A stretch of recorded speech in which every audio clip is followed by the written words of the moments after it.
gathers even more momentum because records that are popular in commercials are re-released and become hits again.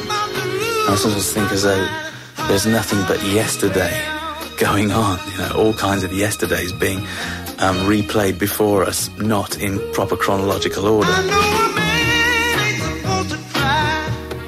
I always tend to feel these records, which are re-released, take a record out of the hands of a new young band who could have maybe been signed.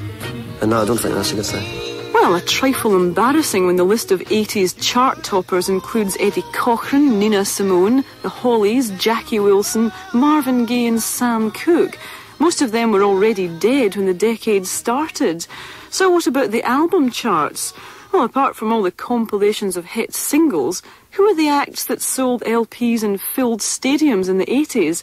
And how many of them were of the 80s? The main theme in live music during the decade has been pop stars becoming respectable citizens and filling Wembley Stadium and doing gigs for free, and all the money goes to charity.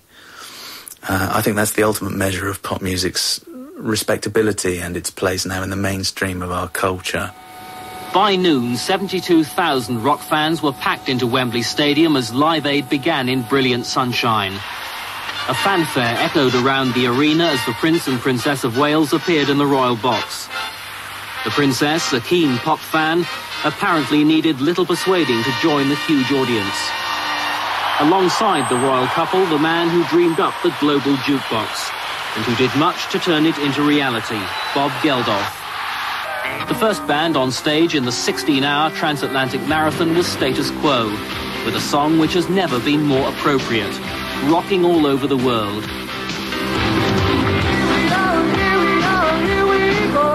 The name of the group was fairly appropriate as well.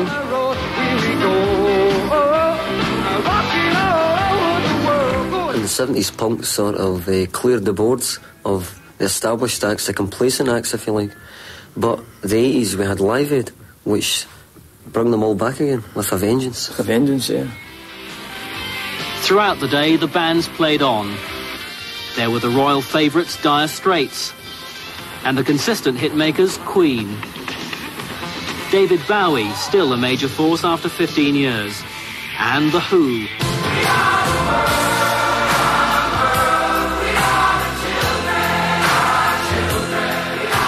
To me, Live Aid was good for Ethiopia, bad for music.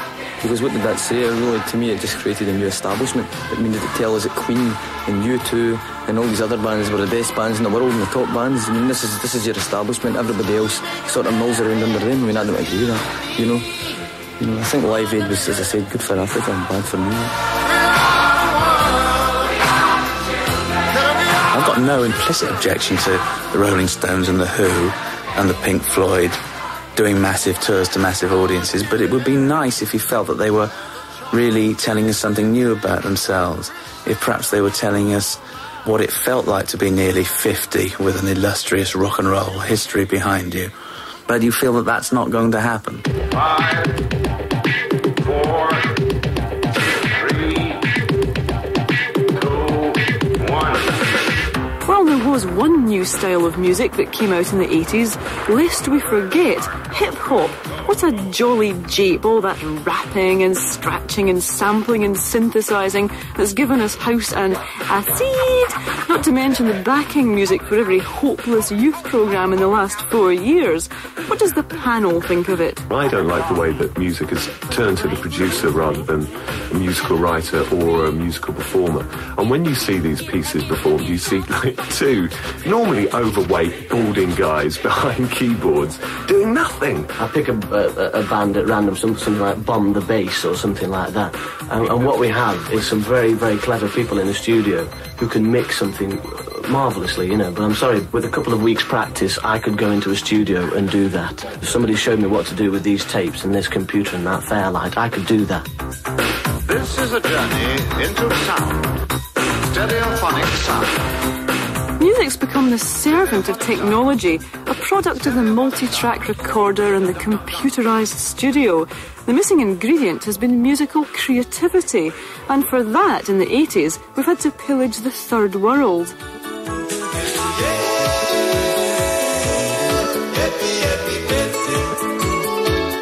if you start taking things like African music and start putting them in a multi-track recording studio and mixing them and getting a bit of Stock Aitken and Waterman beats in the background and stuff like that, then you're taken away from the intent of the music and the passion of the music, and all that gets lost with some electric pulse going beep, beep, beep, beep, beep. Unfortunately, people in the music business, I beg your pardon, the music industry, don't talk much about songs or even records anymore. They talk about product, and so do people in the television industry and in the arts. Peter York, one of the first writers to spot this trend, he does a lot of spotting, does Peter, is fed up with it. We've become more like America in that the principle of reducing everything to the discipline in the marketplace is much more widely accepted. Everything and everybody a profit centre. And thinking of what they do as product. Now, I used to take a certain satisfaction in the 70s of using as Philistine and hurtful a word as product. I mean, if I'd had a chance to talk at the Synod of Church of England, I would have talked about their thing as product, just to get a rise out of them. But the reality of it is actually quite dispiriting. Everybody regarding everything that they do as product. The bookshops at the moment are full of merry punters browsing through You Got an Ology, the Maureen Lipman book of British telecom commercials. We've got the actress plugging the book, plugging the telly adverts, plugging British Telecom, which in turn plug the actress. Let's give you another image of the 80s. Covent Garden, which was a rather charming old vegetable market in the middle of London, is now a sort of nostalgia theme park, full of white-faced acrobats, wine bars and mock Victorian boutiques, flogging essential items like perfumed candles, pot pourri and stuffed felt Mrs. Tiddlymouses to day trippers. Covent Garden was the first big central London themed area where a lot of thought had been given to the architecture and all the other aspects of planning in order to induce a mood in people so that they should spend money on leisure. This is the first example of it. There's lots more now, from themed restaurants and themed shops, a lot of theming in shops, to great big themed places. And we've got more theme parks in the works than ever. They're all over the country now. Tom Wolfe wrote an essay quite early on in the 80s which projected a Britain in the year 2000 and something, which would entirely become a theme park. No useful work was carried on here, but everybody put on costume every day so that Americans and Europeans come around and take video pictures of us in our traditional roles. And all the new architecture being got rid of and entirely replaced with mock old architecture, rather like the architect Quinlan Terry's Riverside development. And people came and looked at us, and that was the way we earned our corn. Let's not laugh too soon about that. If you haven't seen the Riverside development at Richmond that Peter York mentioned, it's a sort of nightmare yuppie film set. It's architecture designed to stand around in the background while people drink Perrier and bellow to each other on cell phones. But commercialism has no conscience. If a building can't be tarted up to show a profit, it has to come down.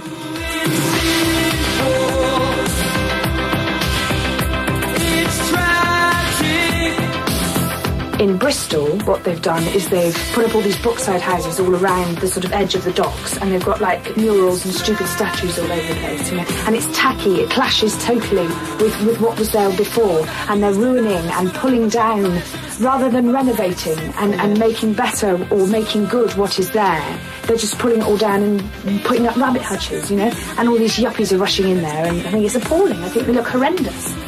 So true.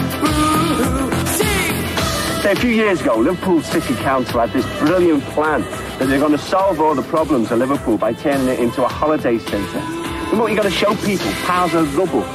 Whenever you're showing anybody from, like, outside town around Liverpool, all you can do is point to piles of rubble and say, that used to be a really great pub, that, Or you say, like, over there, right, was a dance hall. It was the exact shape of the Acropolis. It was lit up by laser beams at night. It had an oyster bar, and there was a place where airships could tie up. Now it's an irregular patch of mud the shape of General de Gaulle.